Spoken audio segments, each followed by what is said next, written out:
নমস্কার বন্ধুরা, ঈশ্বরের সন্তান শ্রুতি চ্যানেলে স্বাগতম। হাতে বিনা মুখে ধ্বনিত নারায়ণ। নারায়ণ এ কথা ভাবলেই যিনি মনে ভেসে ওঠেন তিনি দেবর্ষি নারদ মানব।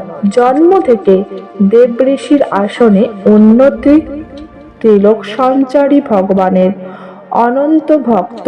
মাথায় জটা জোটে, মাথা গাঁথা ফুলের মালা গলায়, কুসুম মালা ঠোঁটে, এক দিব্য হাসি।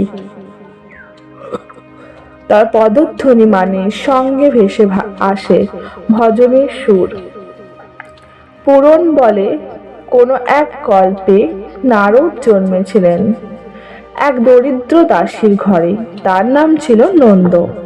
মা নিষ্ঠা ভরে সাধু ব্রাহ্মণের সেবা করতেন, আর বালক নন্দ যোগীদের সেবায় নিয়োজিত হতেন। ঋষিদের উচ্ছিষ্ট ভক্ষণ করে তার আত্মা ধীরে ধীরে পবিত্র হতে থাকে।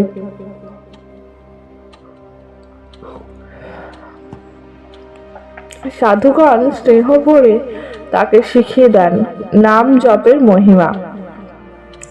সেই দিন থেকেই তিনি শুরু করেন নিরন্তর জপ, নারায়ণ নারায়ণ।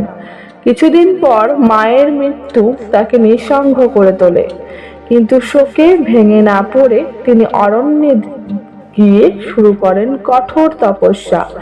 ভগবান বিষ্ণু তার একাগ্র ভক্তিতে তুষ্ট হয়ে দর্শন দেন। ভগবান বললেন, হে নন্দ, তুমি আমার পরম ভক্ত। এই জন্মে আর আমাকে দেখতে পাবে না, কিন্তু আগামী জন্মে তুমি হবে আমার উপদেষ্টা ও চিরঞ্জীবী দেবর্ষি। তোমার নাম ধ্বনিতে হবে ত্রিলোকে। এই আশীর্বাদেই নন্দ রূপান্তরিত হন দেবর্ষি নারদ। যখন মহাপ্রলয়ের অন্ধকার নেমে আসে, সমস্ত সৃষ্টি ব্রহ্মার শরীরে লীন হয়, সেই সময় নারদও সূক্ষ্মরূপে ব্রহ্মায় বিলীন হন। কিন্তু নতুন কল্পের প্রভাতে যখন ভগবান বিষ্ণুর নাভিপদ্ম থেকে ব্রহ্মার জন্ম হয়, তখনই নারায়ণের ইচ্ছায় নারদ আবার ব্রহ্মার মন থেকে আবির্ভূত হন। এই জন্যই তিনি পরিচিত ব্রহ্মার মানস পুত্র নামে। দেবর্ষি নারদ শুধু ভগবানের ভক্তই নন, তিনি ভক্তির প্রচারক, জ্ঞানদাতা ও সৃষ্টির গতিধারার পথ প্রদর্শক।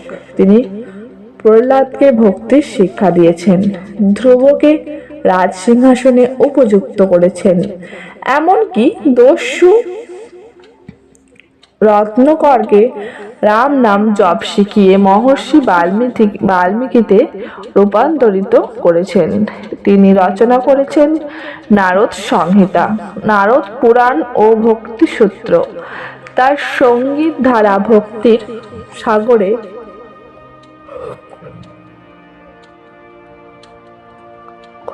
প্রভাবিত হয় যুগে যুগে। হাতে বিনা মুখে নারায়ণ নারায়ণ নারায়ণ নারায়ণ, এই ধ্বনি যুগে যুগে প্রতিধ্বনিত হয়েছে। দেবর্ষি নারদ আমাদের শেখান, যেজন ঈশ্বরের নাম স্মরণে লীন হয়, ভগবান স্বয়ং তার সঙ্গী হয়ে যান চিরকাল। নারদ তাই ভক্তির অমর প্রতীক, যার ধ্বনি আজও আমাদের মনে জায়গায় আলোকের আহ্বান। আল্লাহ ধন্যবাদ।